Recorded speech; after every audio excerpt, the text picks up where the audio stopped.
नमस्ते मित्रों, कैसे हैं आप सभी। आशा करती हूँ कि आप सभी स्वस्थ और प्रसन्न होंगे। आपका मेरे चैनल साहित्य का सफर में हार्दिक स्वागत है। तो इससे पहले हमने पढ़ा था इस क्लास के पहली क्लास में, जिसके पास भी ना हो नोटिफिकेशन तो मेरे चैनल को सब्सक्राइब कर लीजिए। मेरी क्लासेस रोज लगती हैं और रोज ही आपको हमारे द्वारा बहुत ही महत्वपूर्ण अध्ययन कार्य करवाया जा रहा है। तो जो भी मित्रगण नोट्स बनाना चाहते हैं वो प्रतिदिन मेरे माध्यम से, क्लास के माध्यम से नोट्स तैयार भी कर सकते हैं। तो इसके पहले वाली क्लास में हमने देखा था वीरगाथा काल। वीरगाथा काल के पहले भी जो साहित्य की परंपरा चली आ रही है, तो उसके पूर्ववर्ती साहित्य कैसे लिखे गए और किन किन कवियों ने क्या योगदान दिया, ये सब हमने देखा। और इसके बाद हमने देखा काल विभाजन, और सबसे पहले जो काल आता है आदिकाल, उस काल का नामकरण भी किन विद्वानों ने क्या नाम दिया है वो सब भी हमने देखा है। तो अब हमको देखना है कि वीरगाथा काल में ऐसे कौन से ग्रंथ रहे जिनकी महत्व के आधार पर आचार्य रामचंद्र शुक्ल ने इस काल का नाम वीरगाथा काल रखा है।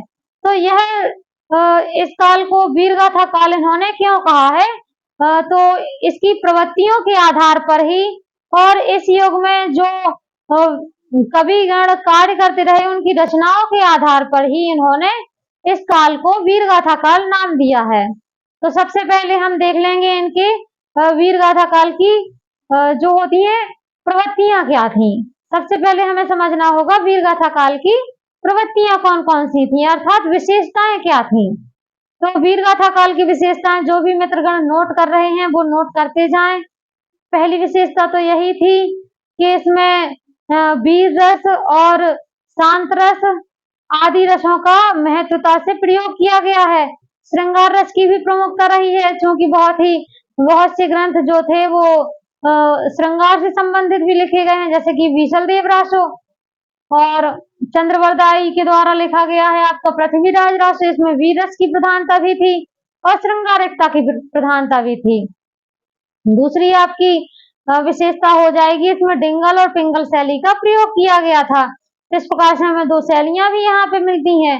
और अगली विशेषता है कि युग प्रवृत्तियों के आधार पर, वहां की जो योग की योगीन प्रवृत्तियां थी उसके आधार पर भी इन्होंने नाम रखा था वीरगाथा काल। तो इस प्रकार से इस युग की बहुत सी विशेषताओं के आधार पर भी इस काल का नाम वीरगाथा काल रखा गया था। अब हम देखते हैं कि वीरगाथा काल की वह कौन सी रचनाएं थी जिसके आधार पर इन्होंने इसकी प्रमुखता को स्वीकारा है। तो आइए देखते हैं सबसे पहली रचना। यहाँ पर आपको दिए गए हैं रचना का नाम और रचनाकार का नाम। सबसे पहली रचना जो है, क्योंकि यह रचनाएं क्रम से यहाँ पे नहीं है, क्योंकि इनका सही क्रम अभी तक पता नहीं है और सभी पुस्तकों में अलग अलग ही दिया गया है, इसलिए मैंने यहाँ पे इसकी सन नहीं लिखी है। आप लोग देखिए, पृथ्वीराज रासो किसकी रचना है, चंद्रवरदाय की। पृथ्वीराज रासो चंद्रवरदाय की रचना है। यह एक महाकाव्य है। इसे आचार्य रामचंद्र शुक्ल ने महाकाव्य की श्रेणी में रखा है। इसमें 69 सर्ग है और 68 प्रकार के छंदों का प्रयोग किया गया है। और चंद्रवरदाई के द्वारा इस रचना में सुख सुखी संवाद का भी जिक्र किया गया है। प्रश्न आ जाए यदि कि सुख सुखी संवाद किस रचना के अंतर्गत आता है, तो वह है आपका पृथ्वीराज रासो के अंतर्गत। अगली देखते हैं विशलदेव रासो। नरपति नाल के द्वारा यह रचना लिखी गई है और राजा भोज की जो पुत्री थी राजमती, तो राजमती की कहानी का वर्णन है। यह एक प्रेम काव्य भी माना जाता है, क्योंकि यह प्रथम ऐसा काव्य है जिसमें आदिकाल के अंतर्गत प्रथम ऐसा काव्य जिसमें प्रेम रस से संबंधित अर्थात श्रृंगारिकता से संबंधित रचना मिलती है। इसमें विशलदेव और राजमती के विवाह, पुनर्मिलन और वियोग का और पुनर्मिलन का वर्णन किया गया है। इसको आप यदि विस्तार से पढ़ना चाहें तो मुझे कमेंट बॉक्स में बताइएगा, तो मैं आपको इसकी पूरी विस्तार पूर्वक जानकारी अध्यापन कार्य के द्वारा संपन्न करवा दूंगी। आगे देखते हैं परमाल रासो। परमाल रासो जगन्नाथ द्वारा लिखी गई रचना है। इसमें महोबा के जो उत्तर प्रदेश के महोबा के जो आल्हा उदल थे, उनके शौर्य का वर्णन किया गया है, कीर्तिगान किया गया है। वर्षा ऋतु में गाया जाने वाला यह एक काव्य माना गया है। हमीर रासो सारंगधर की द्वारा लिखी गई रचना है। हुमायूं रासो दलपति विजय, विजयपाल रासो नल सिंह, कीर्तिलता, कीर्ति पताका और पदावली, यह तीनों रचनाएं आपकी विद्यापति की हैं। कीर्तिलता और कीर्ति पताका इन्होंने लिखी हैं अभट्ट भाषा में, और इनकी प्रसिद्धि का कारण है इनकी रचना पदावली। आगे देखते हैं, जयचंद्र प्रकाश, भट्ट केदार की रचना जयचंद्र प्रकाश है। जय मयंक जस चंद्रिका, मधुकर की रचना जय मयंक जस चंद्रिका है। और आगे आते हैं आपके अमीर खुसरो, ये इस युग के ऐसे कवि हैं जिन्होंने सर्वप्रथम खड़ी बोली का प्रयोग किया था। आदिकाल में भी यदि प्रश्न आ जाए कि आदिकाल में खड़ी बोली का प्रयोग करने वाले कौन कवि थे, तो सर्वप्रथम यही कवि थे जिन्होंने आदिकाल में होते हुए भी खड़ी बोली में रचनाएं की हैं। इन्होंने और रचनाएं भी लिखी हैं, जैसे पहेलियां, मुकरियां, दो शकुने, गजल आदि बहुत सी रचनाएं लिखी हैं। इनको हम आगे विस्तार से पढ़ेंगे, तो ये आप लोग नोट डाउन कर लीजिए, ये महत्वपूर्ण रचनाएं हैं। इसके बाद हमें देखना है अपभ्रंश साहित्य, तो इसको मैं साफ कर देती हूँ, आप लोगों ने नोट कर लिया होगा। अब हमको अपभ्रंश साहित्य पढ़ने के पहले हमें देखना है रासो जो साहित्य है इसको किसने क्या कहा है। ठीक है, आप मेरे साथ नोट करते जाइए सभी लोग, क्योंकि मेरे द्वारा यहाँ पे आपको कंप्लीटली नोट्स तैयार करवाए जा रहे हैं, जिससे आपको किसी भी कंपटीशन एग्जाम के लिए यहाँ वहां कहीं भी भटकने की जरूरत नहीं पड़ेगी। अब हम सबसे पहले देखते हैं हिंदी का प्रथम कवि, ये भी आपका मेन फैक्ट है, नोट करते जाइएगा। हिंदी का प्रथम कवि किसने किसको माना है विभिन्न विद्वानों के अनुसार? विद्वानों के अनुसार तो सबसे पहले हम देखते हैं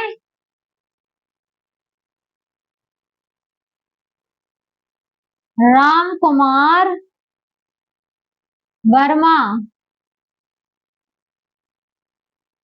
इन्होंने किसको माना है?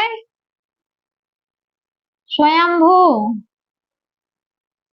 राम कुमार वर्मा ने स्वयंभू को प्रथम कवि माना है।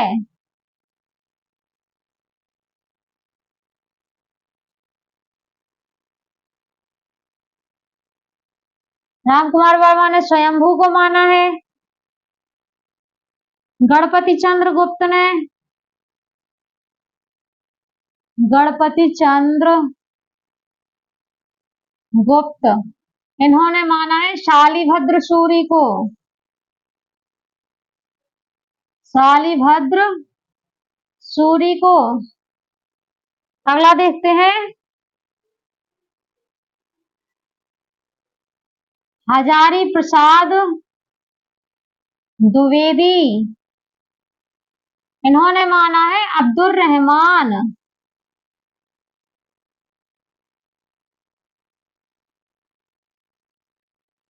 अब्दुल रहमान को। आगे देखते हैं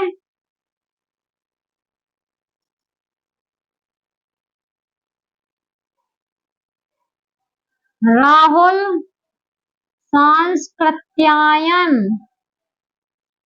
राहुल सांस्कृत्यायन ने माना है सरहप्पा को पहला कवि, और सर्वमान्य मत के अनुसार भी सरहप्पा को ही आपका प्रथम कवि माना जाता है। और कवियों के अनुसार देखते हैं बच्चन सिंह ने किसको माना है?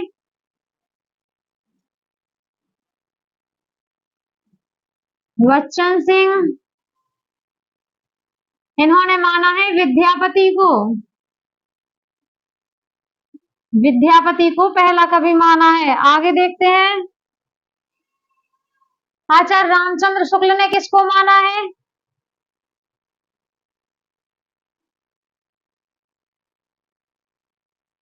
रामचंद्र शुक्ल, इन्होंने माना है राजा मुंज को।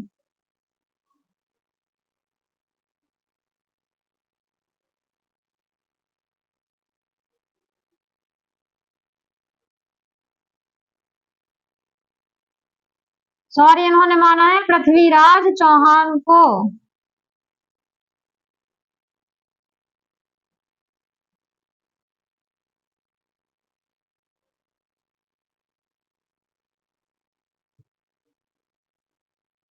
क्योंकि इन्होंने इनकी रचना पृथ्वीराज रासो को प्रथम महाकाव्य माना है, इसलिए इन्होंने चंद्रवरदाई को ही पहला कवि माना है। आगे देखते हैं, राजा मुंज को किसने माना था? चंद्रधर शर्मा गुलेरी। चंद्रधर शर्मा गुलेरी, इन्होंने माना है राजा मुंज को। ठीक है, तो आप लोगों को इतना नोट डाउन कर लेना है, क्योंकि यह पेपरों में बहुत अधिक यहाँ से प्रश्न आते हैं कि हिंदी का प्रथम कवि किसने किसे माना है। तो इतना आप लोग नोट डाउन कर लीजिएगा।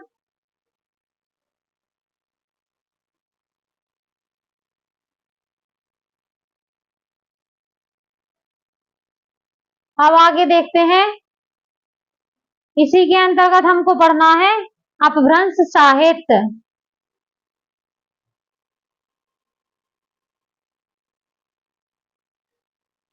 अब आता है आपका हिंदी साहित्य के अंतर्गत, वीरगाथा काल के अंतर्गत अपभ्रंश साहित्य।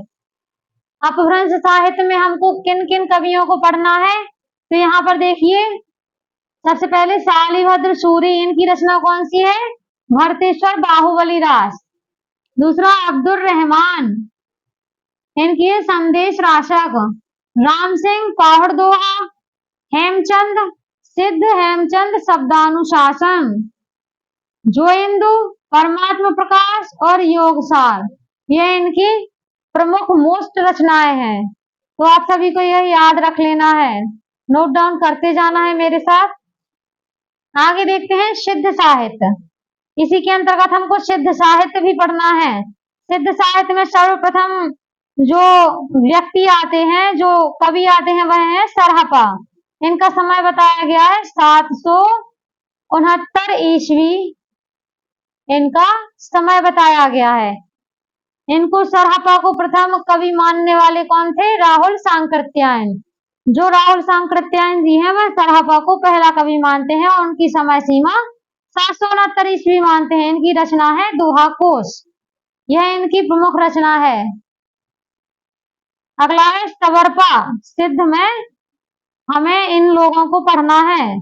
सवरपा, इनका समय बताया गया है 780 ईस्वी और इनकी रचना है चर्यापद। लुइपा, इनका समय 803 ईस्वी और धर्मपाल इनकी रचना है। धम्मपिप्पा, योगचर्या इनकी रचना है। और इनके आगे हमें पढ़ना है कन्हप्पा, विरूपा आदि कवि। अब आप सोच रहे होंगे कि ये सब जो लेखक या कवि हैं, इन सभी के नामों के पीछे पा शब्द क्यों जुड़ा है? तो आप लोगों को बता दें कि इन शब्दों, ये जो सिद्ध लोग थे, इनके नाम के पीछे पा शब्द सम्मान का सूचक शब्द बताया जाता है। अर्थात इनके नाम के पीछे जो पा शब्द जोड़ा गया है, वह सम्मान का प्रतीक बताया गया है। और आदि काल में सिद्धों की संख्या 84 बताई गई है। आप लोग सिद्धों की संख्या लिख लें कहीं पे। 84 संख्या है सिद्धों की। कितनी? 84। सिद्धों की संख्या 84 है। और नाथ साहित्य जो हमें पढ़ना है, उसमें नाथों की संख्या है 9। ठीक है, तो अब आगे चलते हैं। और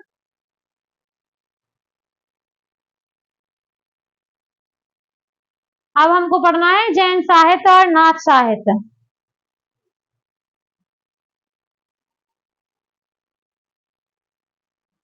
जैन साहित्य में हम सबसे पहले देखेंगे देवसेन। देवसेन की एक रचना जो सबसे ज्यादा महत्वपूर्ण है वो रचना है आपकी श्रावकाचार। इस रचना को ही हिंदी की प्रथम रचना कहा गया है। श्रावकाचार है, श्रावक धर्म से संबंधित है। इसकी समय सीमा है 933। इसकी यह समय सीमा महत्वपूर्ण है और अत्यधिक पेपरों में आ चुकी है, इसलिए आपको यह प्रमुख रूप से याद रखना है। यह हिंदी की प्रथम रचना के अंतर्गत आती है। यह श्रावक धर्म से संबंधित रचना है। अब देखेंगे हम आशगु कवि। ये भी आपके जैन साहित्य के अंतर्गत आते हैं। आशगु कवि, इनकी रचना है चंदन वाला रास। जिन धर्म सूरी, इनकी रचना है स्थूलीभद्र रास। सोमप्रभ सूरी, इनकी रचना है कुमार पाल प्रतिबोध। स्वयंभू आपके जैन साहित्य के प्रमुख कवि हैं। इनको प्रथम कवि किसने माना था? राम कुमार वर्मा ने। आपको यदि इनकी शॉर्ट ट्रिक याद करनी हो तो मैं नोट डाउन करवा दूंगी, आप लोग याद कर लीजिएगा।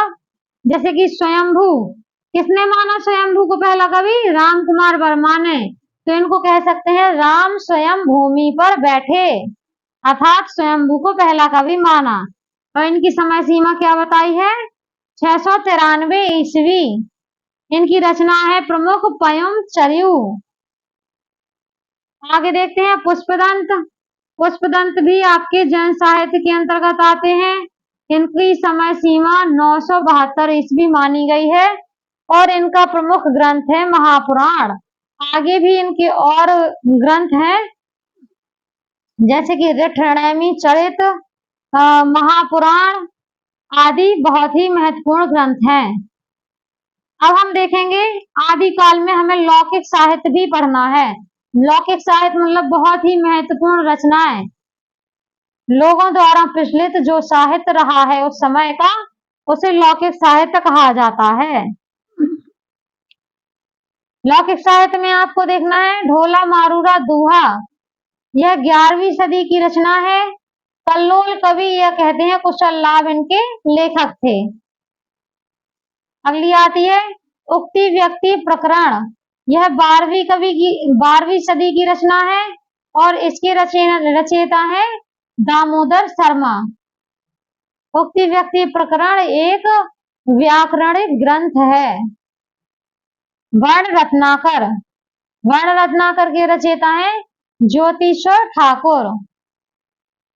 तो मित्रों, आप लोगों ने आदिकाल के बारे में इतनी महत्वपूर्ण जानकारी जो प्राप्त की है वह आपको कैसी लगी बताइएगा, और मेरे द्वारा पढ़ाया गया आपको कैसा लगता है, आपको ये क्लासेस कैसी लगती हैं। आप यदि इस क्लासेस से प्रभावित हैं तो मुझे कमेंट बॉक्स में लिखकर बताइएगा कि आपको किस टॉपिक पर और वीडियो चाहिए। यदि इसकी पहली वाली क्लास आपने नहीं देखी है तो मेरे चैनल पर जाके आप उसको सर्च कर सकते हैं। हिंदी साहित्य का इतिहास परंपरा आदि नाम से दी गई है, तो आप उसको सर्च कर सकते हैं और वहां से आपको आदिकाल से संबंधित कोई भी प्रश्न हो तो छूट नहीं पाएगा आपका। तो आशा करती हूँ कि आपको आज की क्लास अच्छी लगी होगी, और यदि आपको अच्छी लगी है तो मेरे चैनल को लाइक करें, सब्सक्राइब करें, और यदि आपको इसमें कोई कमी नजर आती है तो प्लीज मुझे कमेंट करके जरूर बताइएगा। आज के लिए इतना ही। अब मिलते हैं अगली क्लास में। जय हिंद, जय भारत।